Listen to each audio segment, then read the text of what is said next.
Un travail indispensable selon elle, si l'on veut protéger ce lieu exceptionnel. C'est un joyau sauvage au milieu de la civilisation. Je veux dire, nous vivons en Europe, un continent habité dans tous les recoins. Mais cet espace-là est quasiment resté intact. Un paradis que les habitants ont longtemps surnommé « Jardin du diable », tant la nature ici est impossible à dompter. C'est absolument magnifique, Eleana, mais avec Mathilde Terrier, on était quand même hyper frustrés parce qu'on se disait on aimerait bien se baigner. Ah oui. Est-ce qu'il y a des endroits en Croatie qui autorisent la baignade ? Oui, tout à fait. Il existe le parc de Krka où les règles sont un tout petit peu plus souples pour les touristes qui souhaitent se baigner puisqu'il existe 3 zones où c'est autorisé. Mais là aussi, le parc a trouvé quelques techniques pour limiter la surfréquentation, bien sûr. D'abord, ces zones sont délimitées par des lignes de bouée. Ensuite, il y a une jauge globale, 10 000 personnes maximum sur l'ensemble du parc. Et surtout, il joue sur les prix à l'entrée qui augmentent plus on s'approche de la haute saison.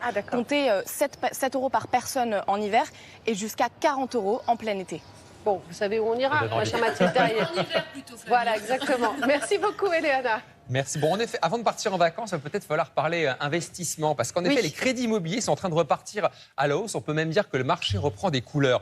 Alors, est-ce que c'est le bon moment d'acheter ? Est-ce qu'il ne faudrait pas faire des petites affaires en ce moment ? On va en parler avec notre experte de 7h15.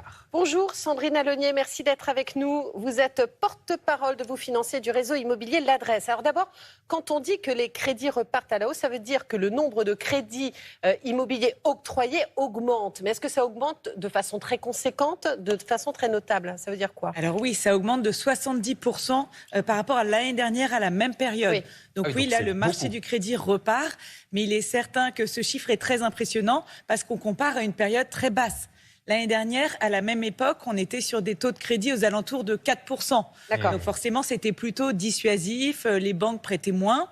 Et voilà, là, le bon signal, c'est que vraiment, mois après mois, la production de crédit augmente, c'est-à-dire que les banques donnent de plus en plus de crédits immobiliers. Justement, une hausse du nombre de crédits qui suit effectivement cette baisse des taux qui continue de se poursuivre. On va regarder un autre chiffre. Le taux de crédit immobilier moyen en avril 2025, 3,07%. On était à 3,09 en mars. Est-ce que donc on peut dire que le marché de l'immobilier profite de cette baisse des taux qui se poursuit ? Oui, tout à fait. C'est vraiment lié ?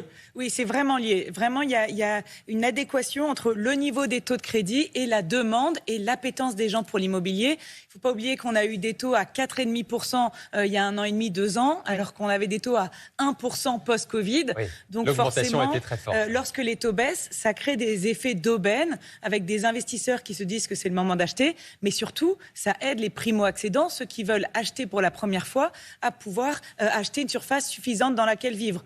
Tout simplement parce que 1 point de crédit en moins, donc quand on passe de 4 à 3, eh bien, ça permet d'augmenter 20 000 € de plus pour 1 500 € de mensualité sur un crédit sur 15 ans.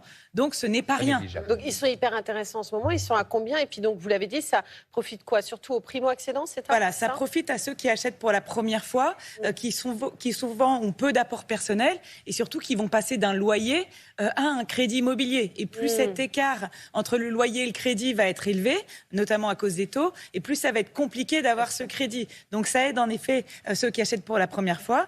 Et puis, ça aide aussi tous ceux qui ont acheté il y a 4 ans, 5 ans avec des taux à 1%, qui voudraient plus grand aujourd'hui. Et c'est vrai que quand les taux sont trop élevés, ils n'en ont pas envie. Un mot aussi de l'élargissement, on l'a vu sur l'écran, du PTZ, le prêt à taux zéro, qui se bénéficie notamment aux primo-accédants. Là aussi, le fait d'avoir élargi ce dispositif, ça explique le nombre de crédits qui repart à la hausse. Oui, là, globalement, ce qui peut expliquer cette reprise du marché immobilier, donc c'est les taux de crédit qui baissent. Donc, on l'a dit, on emprunte en moyenne à 3%, mais ça peut être moins avec un très bon dossier. 2, les banques qui veulent prêter, donc elles sont plus flexibles, notamment sur l'apport personnel. C'est cette somme qu'il faut amener au début pour financer les frais et pour sécuriser la banque, pour montrer à la banque qu'on a quand même su mettre de l'argent de côté. Et puis 3, tous les dispositifs d'aide, donc le prêt à taux zéro qui va permettre d'emprunter jusqu'à 50% du montant du bien à 0%. Donc ça va vraiment faire baisser le coût du crédit. Et là, on peut retrouver des taux moyens équivalents à 1%. Donc c'est vraiment très avantageux. Mais c'est surtout dans le neuf.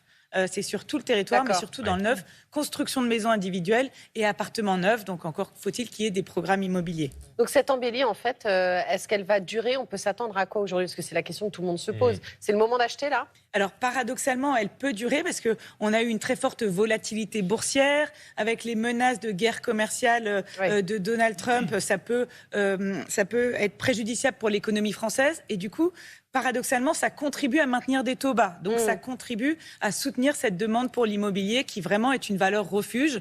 Aujourd'hui, quand les gens ont un peu d'argent à investir, ils se disent c'est plus sûr. En France, on aime bien, on dit souvent qu'on a une brique dans le ventre, on aime l'immobilier. Donc ça va continuer à alimenter en effet cette demande. Et justement, cette incertitude notamment internationale, est-ce qu'il n'y a pas un risque de voir le marché se retourner avec des prix qui repartent à la baisse ? Les acheteurs, ils sont un petit peu inquiets pour le moment, ils ne savent pas vraiment s'ils doivent investir maintenant, attendre. Oui, mais c'est vrai que le passé a montré que quand il y a soit la volatilité boursière ou d'autres problèmes économiques, finalement l'immobilier résiste assez bien.